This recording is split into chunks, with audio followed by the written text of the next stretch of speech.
أعوذ بالله من الشيطان الرجيم. بسم الله الرحمن الرحيم. السلام عليكم ورحمة الله تعالى وبركاته.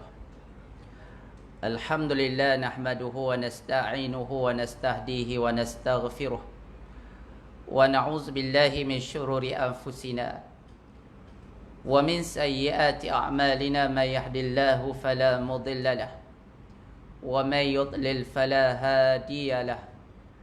أشهد أن لا إله إلا الله وحده لا شريك له وأشهد أن محمدا عبده ورسوله.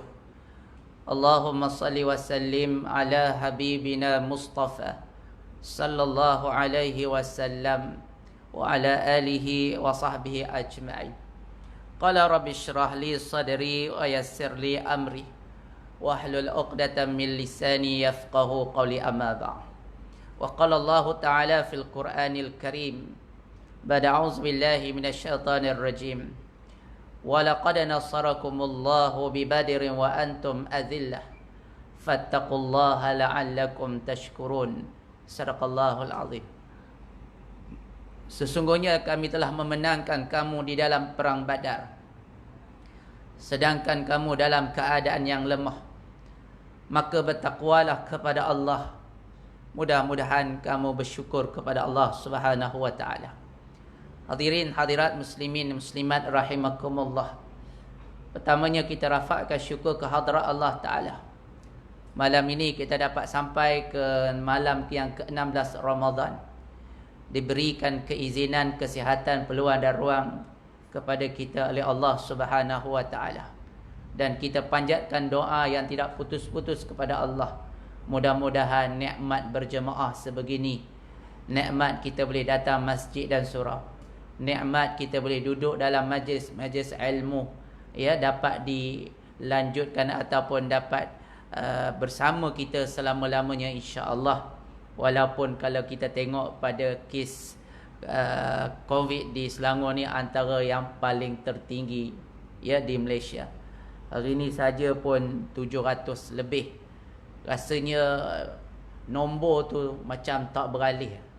Ya, ada statik lebih kurang 700, tak 700, 600, 700. Ya, begitulah keadaan dia. Amat-amat panggil apa ya? Menakutkan kita, dan kita panjatkan doa dikala kita sedang berpuasa dan sedang berada dalam bulan yang penuh keberkatan.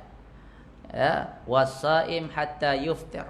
Orang yang berpuasa sehinggalah dia berbuka, di antara 3 golongan doa yang tidak akan ditolak, ya, oleh Allah Subhanahu wa taala. Dalam ayat Al-Quran surah Al-Baqarah, ya, Allah Taala menyebut tentang kefarduan puasa pada ayat 183. Kutiba alaikumus siyam kama kutiba alal ladzina min qablikum. Masuk ayat 184 masih lagi diceritakan tentang puasa. Masuk ayat 185, Syahrul Ramadan allazi unzila fihi al-Quran, juga masih menceritakan tentang puasa. Tetapi masuk ayat 186, turutan ayat tu 186, Allah menceritakan tentang wa idza sa'alaka ibadi anni fa inni qarib ujibu da'watad da'i idza da'an falyastajibu li wal yu'minu bi la'allahum yarshudun. Tak kala hamba-hambaku bertanya tentang diriku, katakanlah aku dekat. Aku mengabulkan doa-doa orang-orang yang berdoa. Ya, fal yu'minu bi, hendaklah ia beriman kepadaku dan dia menyahut seruanku. Jadi Allah Taala menceritakan ayat 186 bukan berkaitan tentang puasa, tetapi berkaitan tentang doa. Tetapi mari ayat yang selepasnya, ayat 187, uhilla lakum lailatas siyami rafathu ila nisaikum hunna libasul lakum wa antum hunna libasul lahun wa antum libasul lakum. Ya, menceritakan pula tentang puasa. Ini Ibnu Katsir menyebut di dalam tafsirnya, inilah menunjukkan bahawa mereka yang berdoa, kenapakah ada ayat doa di antara ayat-ayat berpuasa? Untuk menggambarkan isyarat bahawa doa di bulan orang yang sedang berpuasa, lebih-lebih lagi berada di dalam bulan yang penuh keberkatan ini, adalah doa yang terangkat, doa yang diterima, dan doa yang dimakbulkan oleh Allah Subhanahu wa taala. Di antara banyak-banyak doa yang perlu kita minta dengan Allah supaya Allah terima ibadah puasa kita.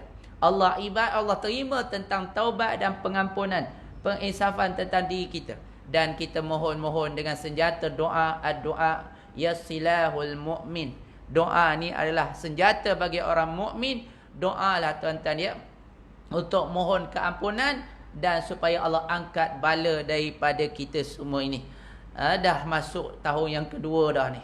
Kita takut-takut berlaku lagi PKP. Ya, sekarang pun dah banyak dah negeri-negeri yang dibuat begitu. Ya, last akhir sekali kita akan berada dalam keadaan yang agak tidak selesa. Jadi ambillah peluang bulan Ramadan ini memperbanyakkan doa. Baik tuan-tuan yang dirahmati Allah. Nak cerita apa sebenarnya? Ya, kita dah masuk pertengahan bulan Ramadan. Sini bukan tiap-tiap malam ke ceramah? Bukan. Ke tiap-tiap malam? Tiap-tiap malam. Tiap-tiap malam maknanya tuan-tuan dah mahir betul lah tentang Ramadan. Ya. Jadi malam ni kita nak ceritakan tentang takwa. Walaupun mungkin ada dah ustaz-ustaz yang ceritakan tentang takwa. So mari ayat yang 123 surah Ali Imran tadi. Walaqad nasarakumullahu bi Badrin. Allah telah memenangkan kamu di dalam perang Badar. Perang Badar berlaku pada 2 Ramadan pada 2 Hijrah. Perang yang pertama di dalam Islam. Bilangan tentera Islam seramai 313 bertembung dengan kekuatan tentera musuh kafir Quraisy sebanyak 1000 orang.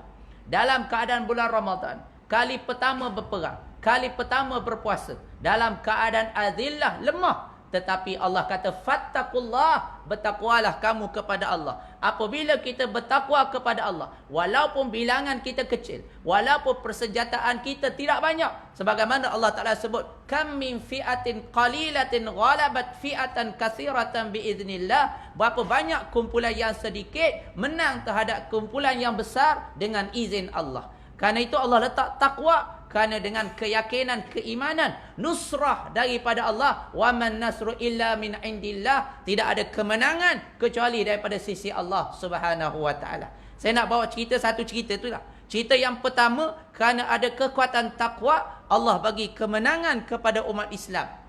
Tentera-tentera Islam berperang hari pertama pada bulan Ramadan. Pertama nak gambarkan bahawa bulan Ramadan bukan bulan untuk kita bermalas-malasan. Bukan bulan untuk kita mengatakan sebab kita tak boleh nak berusaha, sebab kita tak boleh nak beraktiviti, kita nak productivity dalam hidup kita. Sebab apa kita kata puasa? Letih. Ya, sehari siang hari tak makan, tenaga tak ada. Sedangkan dalam Islam, sejarah Islam telah menukilkan tuan-tuan, banyak siri-siri peperangan berlaku di dalam bulan Ramadan dan kebanyakannya mencapai kemenangan yang gemilang sekali. Ya, perang Badar menang dalam bulan Ramadan. Perang Khandaq berlaku di dalam Ramadan. Dan berlakunya Fathul Mekah, pembukaan kota Mekah, berlaku dalam perang Badar. Dalam perang Ramadan, dalam musim Ramadan. Ya, sedang berpuasa. Banyak lagi peperangan, antaranya perang Ain Jalut antara tentera Islam melawan tentera Tatar. Tentera Tatar datang daripada Tatar tu, menyerang Baghdad, menggulingkan kerajaan khalifah. Akhir sekali mereka masuk ke negeri-negeri Arab yang lain dan mereka hampir nak pergi ke Mesir ketika itu dalam kerajaan Mamaluk. Maka dengan beberapa pemimpin Islam bergabung dengan golongan Syiah dan sebagainya, membentuk satu kekuatan umat Islam. Maka mereka berperang habis-habisan pada bulan Ramadan dengan tautan ikatan ukhuwah Islamiyah yang utuh. Allah memberi kemenangan dalam perang Ain Jalut, berlaku dalam peperangan itu dalam bulan Ramadan. Berlaku pula selepas itu di Sepanyol yang dinamakan Perang Zallaqah. Ya, datang daripada pertolongan seorang khilafah amir, ya, ketua kerajaan di Morocco, meminta bantuan daripada sana. Maka mereka menghantarnya pergi kepada Sepanyol dalam Perang Zallaqah, juga berlaku pada 15 Ramadan. Kemudian berlaku Perang Yaghlis antara tentera Islam dengan tentera Rusia. Bilangan tentera Islam lebih kurang 30,000 orang dan tentera Rusia ketika itu 740,000. Menang tentera Islam 30,000, menyebabkan 10,000 tentera musuh meninggal mati dalam peperangan itu dan mereka kalah. Dan berlaku pula pada zaman moden pada 1973 Perang Israel Arab. Perang Israel Arab ataupun dinamakan perang Ramadan. Ya, berlaku pada 6 Oktober. 6 Oktober 1973 antara negeri Syria, Mesir, Jordan lawan negeri Arab, lawan Israel, maka Allah beri kemenangan kepada umat Islam pada bulan Ramadan. Jadi menunjukkan bahawa dengan kekuatan takwa, dengan kekuatan ibadah ubudiyah kepada Allah, Allah Ta'ala bagi kemenangan pada umat Islam. Itu yang pertama nak bagi contoh cerita orang yang bertakwa, Allah bagi kemenangan. Dalam ayat yang lain di dalam surah Baqarah, ya, surah yang akhir panjang tentang hutang. Ya, Allah Ta'ala sebut wattaqullah wa yu'allimukumullah. Bertakwalah kepada Allah, nescaya Allah ajarkan kepada kamu ilmu. Tentang ilmu ni suatu benda pemberian daripada Allah. Allah tak ada datang masuk, melainkan Allah bagi kepada kita. Sebab tu berkaitan tentang ilmu, semuanya datang daripada izin Allah Ta'ala. Sebab tu tuan-tuan hafal Quran, ya, bukan atas kebijaksanaan dan kerajinan kita. Ramai orang boleh hafal Quran, tapi Quran tak lekat dalam kepala dia. Ramai yang keluar dapat sijil hafiz, tapi hafiz kejap aja. Lepas tu, ya, habis begitu je. Ya, jadi sebab apa? Sebab ilmu tu kurniaan daripada Allah. Dalam Quran bila Allah Ta'ala sebut tentang ilmu, Allah Ta'ala sebut tentang pemberian. Sanuqri'uka fala tansa. Ya, kamu baca, akan dibacakan kepada kamu, nescaya kamu tidak akan lupa. Menyebabkan tak lupa tu kerana Allah Ta'ala bagi. Allah Ta'ala bagi. Jadi di antara ayat nak menghafal, baca ayat tu. Sanuqri'uka fala tansa. Ya, 2, 3, 4 kali ayat baca sebelum nak hafal. Dalam sebab tu Allah Ta'ala sebut dalam ayat yang lain. Ya, innal Allahumma salli ala yarfa'illahu alladhina amanu minkum walladhina utul ilma darajat. Allah mengangkat orang yang beriman di antara kamu dan orang-orang yang mendapat ilmu beberapa derajat. Utul ilma, diberi ilmu. Tentang ilmu ni Allah bagi. Allah bagi. Bukan semata-mata usaha kita. Usaha tu asbab lah. Tapi yang menyebabkan kita jadi faqih, menyebabkan kita boleh jadi hafal hadis, hafal Quran. Sampai ulama-ulama dulu dipanggil Amirul Mukminin dalam hadis. Contohnya Sahih Imam Bukhari menghafal beratus ribu hadis. Ini disebabkan kerana anugerah daripada Allah Subhanahu Wa Taala. Ya, saya bawa contoh. Apa dia? Imam Ibn Hajar Asqalani. Ya, Imam Ibn Hajar Asqalani, pengarang kitab Bahru Fathul Bari. Fathul Bari adalah syarah kepada kitab Sahih Bukhari. Ada lebih kurang 18 jilid. Namanya ialah Zaid.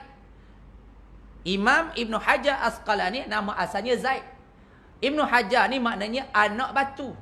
Asqalani nama tempat. Qalani, Asqalan. Ya, Asqalani nama tempat. Maknanya nama pena dia ialah anak batu. Apa sebab Zaid ni dia letak nama penanya anak batu? Rupa-rupanya tuan-tuan, Zaid ni masa zaman remaja dia pergi belajar. Ya, asalnya dia budak cemerlang, tapi oleh kerana berlaku masalah dalam rumah tangganya, mak bapak dia meninggal dan sebagainya, mungkin berlaku kemurungan, stres ke apa ke, dia jadi malap, dia jadi lembab dalam pembelajaran dia, menyebabkan dia jadi macam putus asa. Suatu hari dia keluar daripada madrasah dia, berjalan, tiba-tiba hujan lebat turun. Ya, lupa hujan turun lebat ni, akhir sekali dia lari masuk dalam gua. Kebetulan ada gua kat situ. Tunggu hujan, sampailah hujan tu berhenti, berlakulah titisan demi titisan air hujan tadi. Maka dia duduk perasan bunyi tap, dia tengok air tu menitit pada batu. Lama-lama batu terlekuk dan ada di antara batu tu pecah. Dia kata, Masya Allah, air yang lembut tetapi berterusan boleh menyebabkan batu yang keras pun lekuk ataupun boleh menyebabkan jadi pecah. Maka dia ambil cerita ni pergi cerita pada tuan guru dia. Tuan guru dia kata, itulah.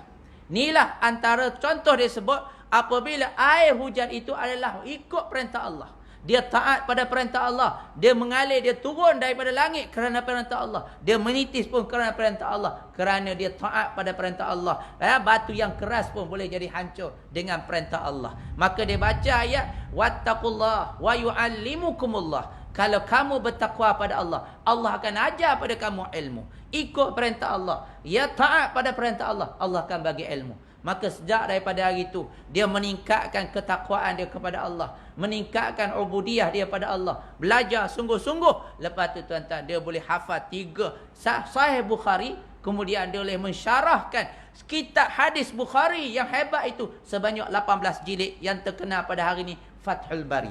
Ya, dia juga mengarang kitab Bulughul Maram dan sebagainya yang diambil daripada hukum-hukum fiqh daripada syarah Bukhari tadi. Ya, maka dijilidkan dan dibuat buku. Gambaran bahawa mereka yang asalnya lemah, tetapi apabila bersandarkan kepada ketakwaan kepada Allah, Allah bagi jaminan, ya, ilmu Allah bagi. Ilmu hafalan, ilmu ingatan, ilmu kekuatan. Begitu juga Imam Syafi'i radhiyallahu anhu. Betul tak? Suatu ketika dia belajar. Ya, dia pergi Mesir, dia belajar. Suatu hari dia ternampak tumit seorang budak perempuan. Hari itu dia mengaji jadi gelap. Susah nak buat hafalan dan ingatan tentang pembelajaran Tok Guru. Maka dia pergi mengadu ke Tok Guru. Syaqauni ilal waqi' su'al hifzi. Aku mengadu kepada guruku Waqi' tentang buruknya pemikiranku, hafalanku pada hari itu. Maka apa yang Waqi' bagi tahu kat dia? Ya, fa arsyadani bi tarkil ma'asi. Dia menunjuki kepadaku supaya meninggalkan maksiat.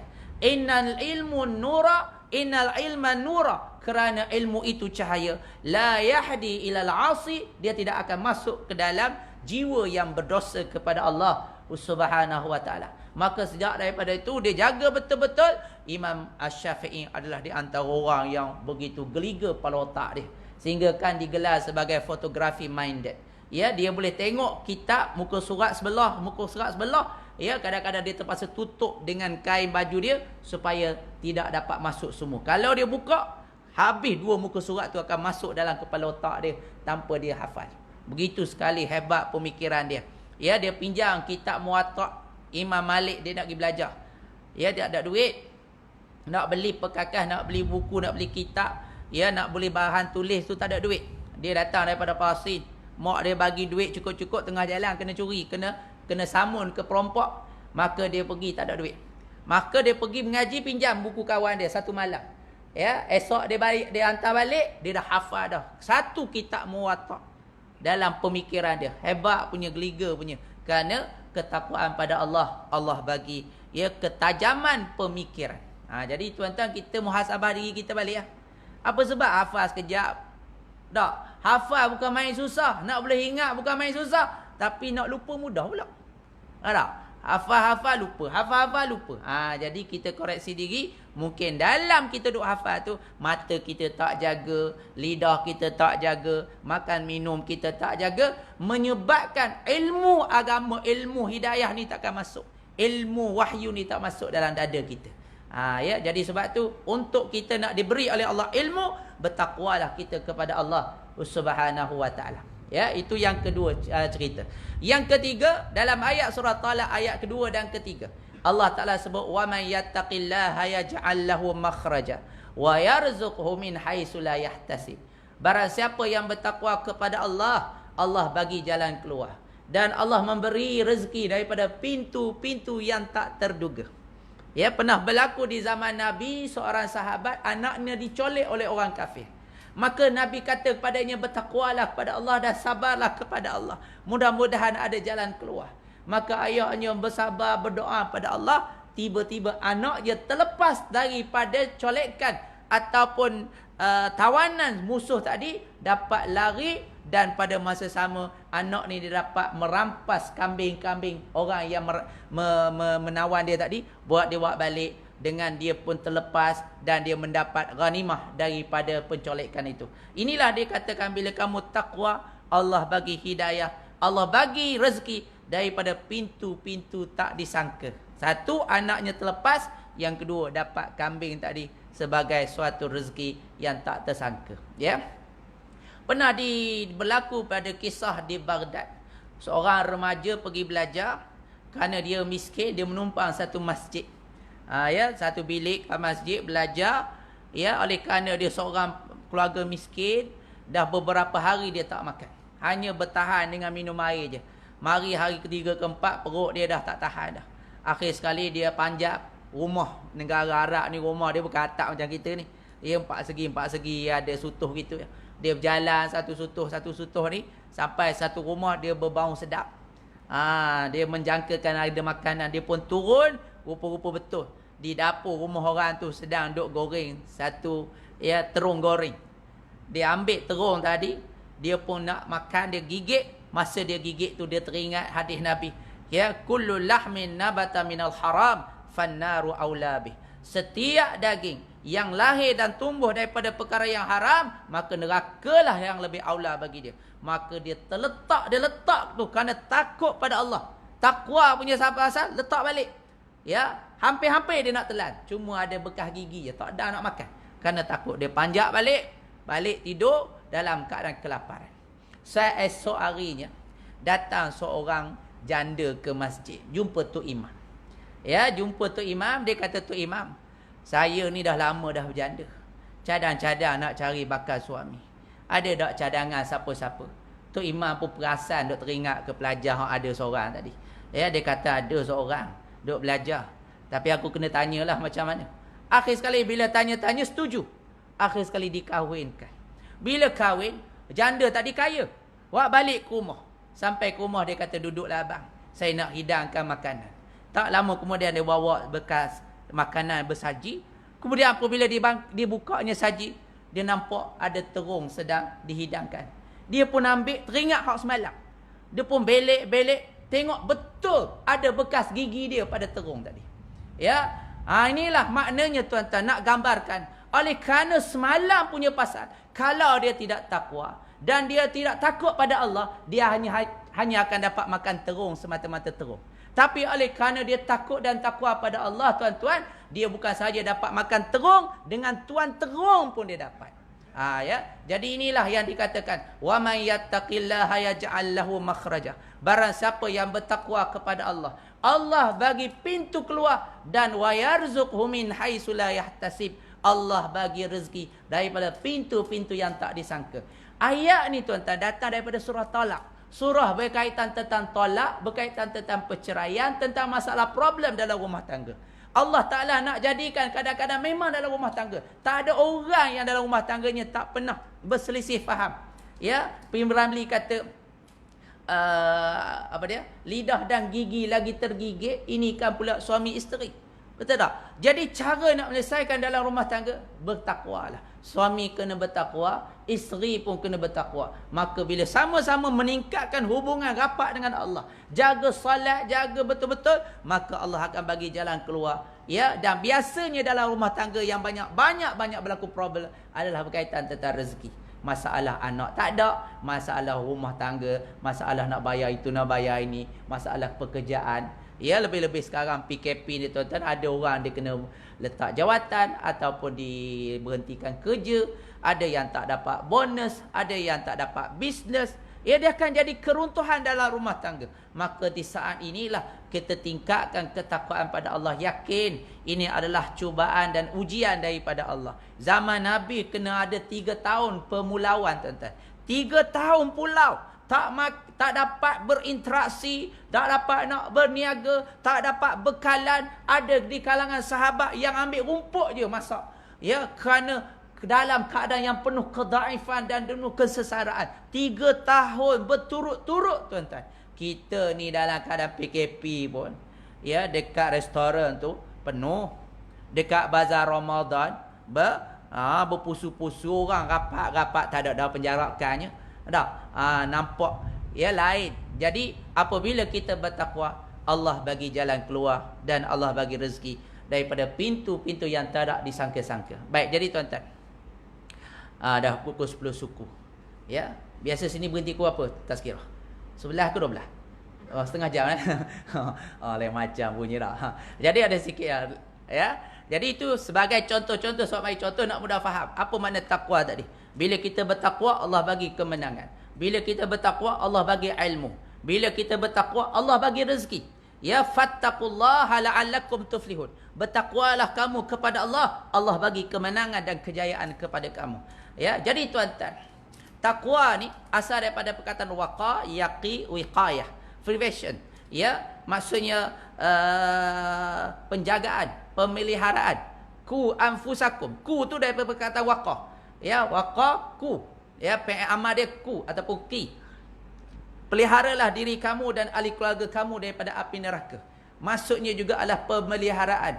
Ya, berhati-hati. Ya, sentiasa meningkatkan hubungan dengan Allah Subhanahu wa taala. Allah Taala menyebut perkataan takwa di dalam Al-Quran.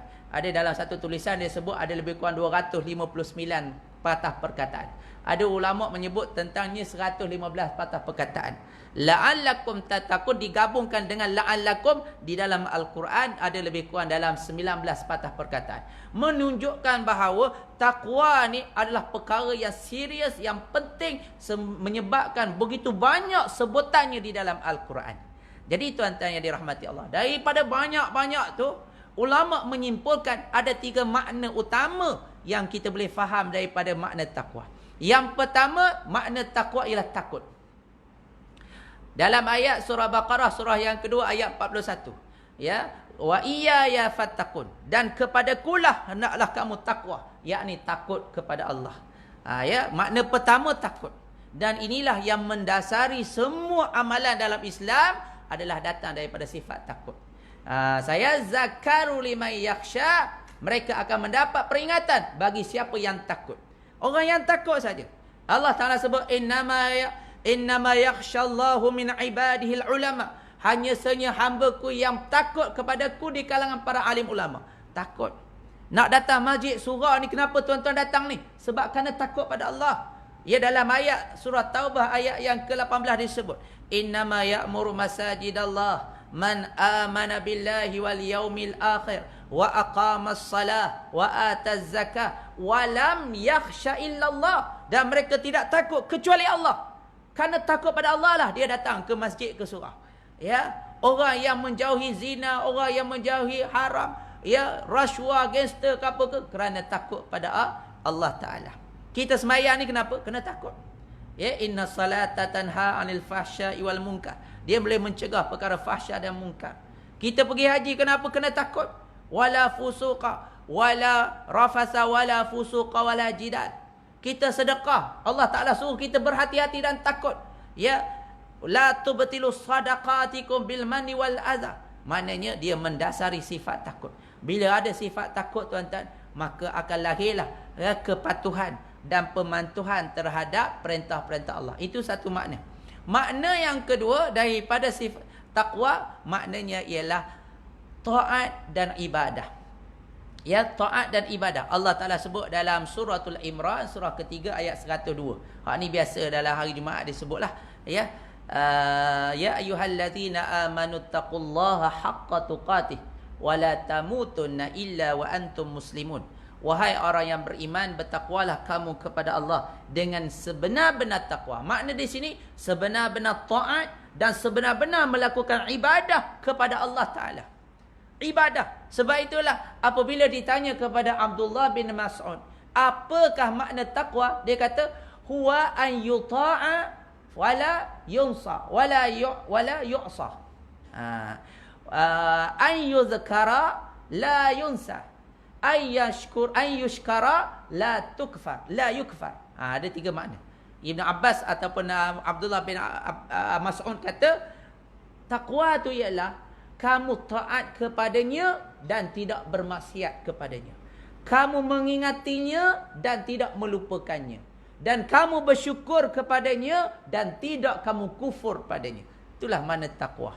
Ya, salah satunya ialah kita melakukan hubungan yang rapat, takarrub, hubungan dalam bentuk ritual ibadah kepada Allah Ta'ala. Itu makna yang kedua. Dan makna yang ketiga ialah pembersihan hati. Allah Ta'ala sebut dalam surah Nur, surah 24 ayat 52, Allah Ta'ala sebut, wa may yuti'illaha wa rasulahu wa yakhshallah wa yattaqhi fa ulaika humul faizun. So, barang siapa yang taat kepada Allah dan Rasulnya dan takut kepada Allah, wa yattaqhi, dan bertakwa, dan yakni melakukan pembersihan jiwa, maka mereka inilah orang-orang yang berjaya. Jadi nak suruh mudah faham tuan-tuan, takut, ibadah, taat dan juga pembersihan diri. Kalau kita tengok beberapa ayat Al-Quran, bermula daripada sifat takut, melahirkan kepada pembersihan diri, dan akhirnya mencetuskan amal ibadah. Tuan-tuan yang dirahmati Allah, baru saya nak kaitkan dengan puasa. Dalam masa 9 minit lagi, sebelum ke 10.30 tuan-tuan ya. Jadi Allah Ta'ala sebut, kamu puasa, kamu akan dapat takwa. Ya, macam mana puasa menyebabkan boleh takwa? Sebab dengan puasa ni adalah proses penyucian. Puasa ni salah satu daripada proses penyucian. Bila kita puasa, kita menyucikan dosa-dosa kita. Sebab tu Allah Ta'ala sebut, Nabi sebut, Man sama Ramadan imanan wa ihtisaba, ghufira lahu ma taqaddama min zambih. Allah ampunkan dosa-dosanya yang terdahulu. Tak? Puasa ni proses pembersihan. Salat, proses pembersihan. As-salawatul khams, wal jum'atu ilal jum'ah, wal ramadan ilal ramadan, mukaffiratun bainahunna iza jtanabatik kabair. Semayang 5 waktu. Ya, antara zuhur dengan asar, asar dengan maghrib, maghrib dengan isyak, isyak dengan subuh. Di celah-celahan itu Allah ampunkan dosa kita, tuan-tuan. Ya, tadi kita salat maghrib, ya, lepas tu kita salat isyak, mungkin masa waktu maghrib tu ada dosa, Allah ampunkan dosa kita. Sekarang kita salat isyak, dalam waktu isyak sekarang ni ada dosa kita buat, esok kita salat subuh, Allah ampunkan dosa-dosa di celah-celah itu. Antara Jumaat dengan Jumaat, antara Ramadan dengan Ramadan, Allah cuci dosa kita, tuan-tuan. Jadi bermula daripada penyucian hati itulah menyebabkan lahirnya sifat takwa. Sifat takwa. Ya, tuan-tuan yang dirahmati Allah. Ya, jadi puasa tadi dia mengengkang nafsu manusia. Ya, daripada nafsu itulah lahirnya, daripada nafsu itulah yang kita cuci akan lahirnya takwa. Daripada nafsu tu juga, tuan-tuan, daripada nafsu itulah bercabang menjadi 2. Tengok dalam surah Asy-Syams, surah ke-91, ayat yang ke-7, ke-8, 9, 10. Wa nafsin wa ma sawwaha.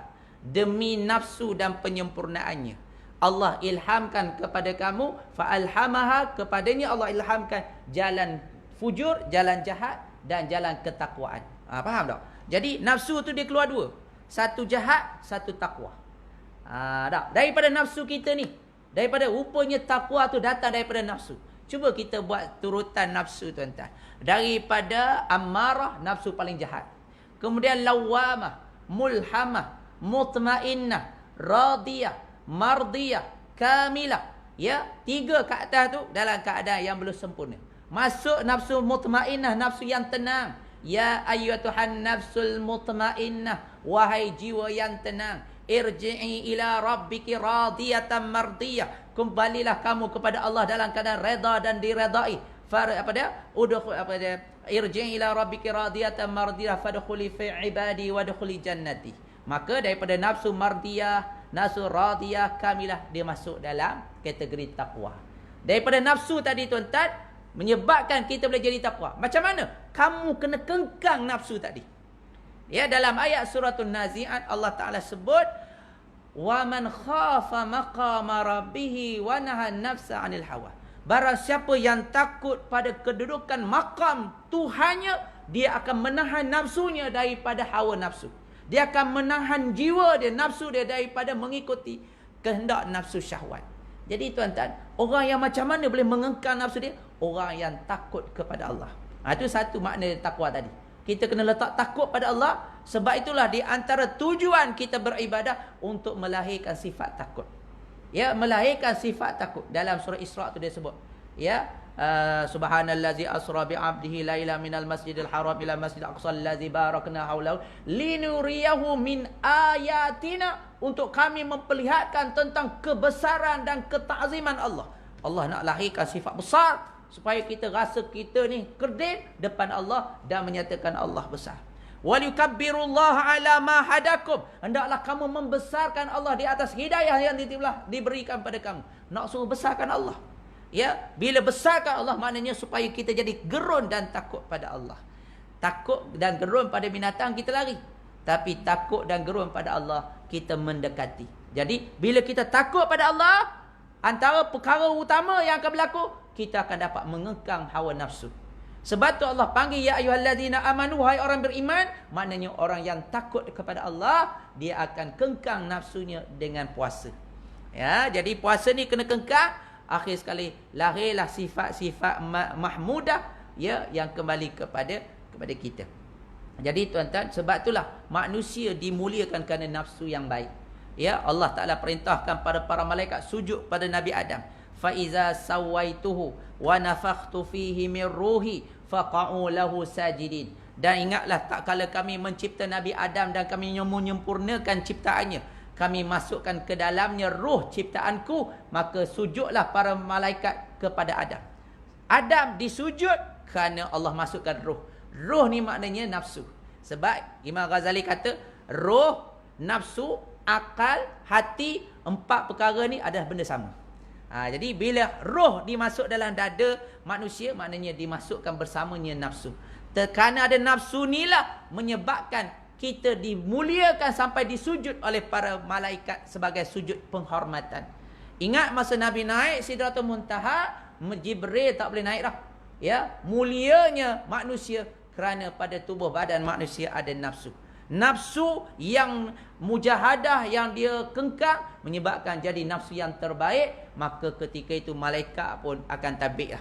Ya, jadi sebab itulah akan lahirlah sifat takwa kepada kita. Maka tuan-tuan yang dirahmati Allah, daripada keseluruhan makna-makna takwa itu, maka ulama menyebut ada 2 dimensi yang perlu kita laksanakan. Dimensi takwa ni ada 2. Pertama dia panggil bu'dur rabbani, dan yang kedua bu'dur ijtimai. Dimensi ritual ataupun ibadah. Apabila seorang itu bertakwa, dalam ayat surah Baqarah ayat kedua, ketiga, keempat disebut hudal lil muttaqin alladzina yu'minuna bil ghaib wa yuqimuna shalah wa mimma razaqta wa mimma razaqnahum yunfiqun. Maknanya mereka menunaikan solat, mengeluarkan zakat. Itu ritual. Siapa yang menilai dirinya bertakwa, dia kena jaga solat. Di dalam perkataan salawat tu dia guna perkataan jamak ghairul aqil. Jamak apa dia, ghairul mahdud. Jamak tanpa had, menunjukkan solat wajib, solat sunat, solat malam, apa saja solat-solat, apa saja sedekah yang mendekatkan diri kepada Allah, menyebabkan meningkat nilai takwa di sisi Allah. Itu satu. Yang kedua, apabila disebut seorang yang bertakwa, dia kena jaga dimensi hubungan sosial dengan manusia. Dalam ayat 134 surah Al-Imran disebut wal kaziminal ghaiza wal afina 'anil nas, menahan kemarahan, memberi kemaafan dan melakukan kebaikan. Jadi gabungan daripada itulah makna takwa, tuan-tuan. Jaga hubungan dengan Allah dan jaga hubungan dengan manusia. Kalau kita ni baik solat, bagusnya puasa, haji, umrah pergi tiap-tiap tahun, tapi dengan jiran kita berbalah, dengan adik-beradik kita tak baik, dengan siapa manusia kita bermusuhan, maka itu belum lagi memenuhi ciri-ciri orang yang bertakwa. Jadi orang bertakwa adalah gabungan daripada kedua-duanya, dan lebih utamanya tadi apabila disebut tentang nafsu, Nabi sebut at-taqwa hahuna, takwa itu di hati. Ya, jadi sebab itulah kita berpuasa bukan sekadar nak jaga di perut, tetapi tingkatkanlah nilai level puasa kita untuk memperbaiki hati. Ya, daripada hati ni lahirnya sifat baik, sifat mahmudah, dan ingat juga daripada hati ni sifat hasad dengki, sifat tamak halaba, sifat-sifat mazmumah, ya, bersarang di hati. Sebab tu dikatakan tadi, cara nak mendidik hati untuk lahirkan takwa adalah dengan mengengkang nafsu kita, dan cara yang paling utama sekali adalah dengan berpuasa. InsyaAllah. Jadi itu sahaja, tuan-tuan, untuk secara ringkas saya sebut tu kerangka saja tentang frame takwa yang perlu kita fahami. Kenapa dengan puasa melahirkan takwa? Sebab puasa itu adalah imsak, tahan diri, dan takwa tu maknanya imsaku anil muharramat, menahan diri daripada perkara-perkara yang haram, insya-Allah. Jadi itu saja, mudah-mudahan mendapat manfaat pada diri saya dan tuan-tuan semua, insya-Allah. Wallahu taala bisawab. Aqulu qawli hadza wa astaghfirullah li wa lakum. Bismillahirrahmanirrahim. Alhamdulillahirabbil alamin. Wassalatu wassalamu ala asyrafil anbiya'i wal mursalin wa ala alihi wa sahbihi ajma'in. Allahumma nawwir qulubana binuri hidayatika man nawwaratal arda binuri syamsika abadan abada birahmatika ya arhamar rahimin.